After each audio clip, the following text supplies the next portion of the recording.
أعوذ بالله من الشيطان الرجيم.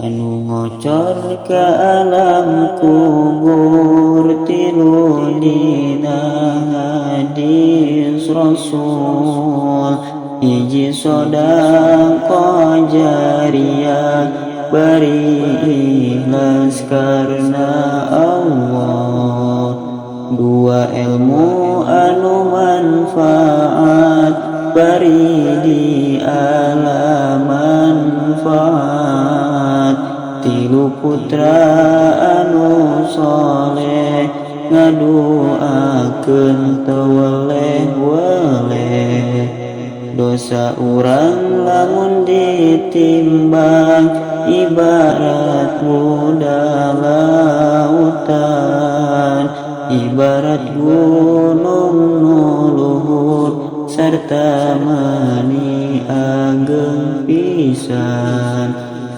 Peci sanes ciri santri, sanes ciri bisa ngaji, tapi peci ciri lalaki nu ngabakti ka nu maha suci.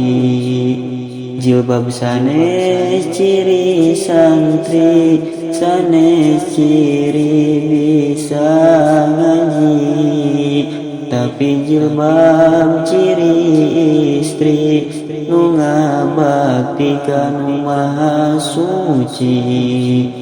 Saenya eta malaikat meberkeun dua janjangna ka jalma nu angkat ngaos sarta mani ageng pisan.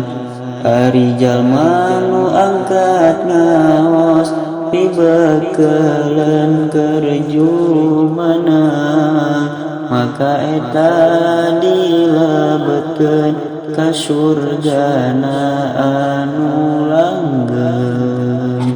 Anu ngocor ka alam kubur tilu dina hadis Rasul, hiji sodaqah jariyah beri ikhlas karena Allah, dua ilmu anu manfaat beri di alam manfaat, tilu putra anu soleh ngaduakeun teu weleh-weleh, dosa urang lamun ditimbang ibarat budak lautan, ibarat gunung nu luhur sarta mani ageng pisan.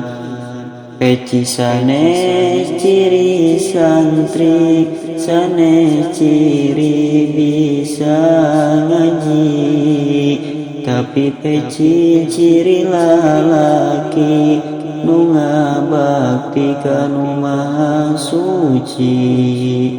Jilbab sanes ciri santri, sanes ciri bisa ngaji, tapi jilbab ciri istri nu ngabakti ka nu maha suci.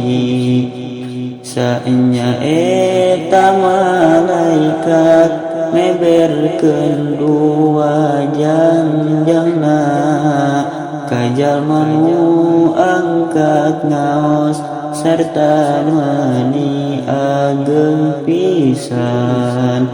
Ari jalma nu angkat ngaos pibekeuleun keur jumana, maka eta dilebetkeun ka surgana anu langgeng.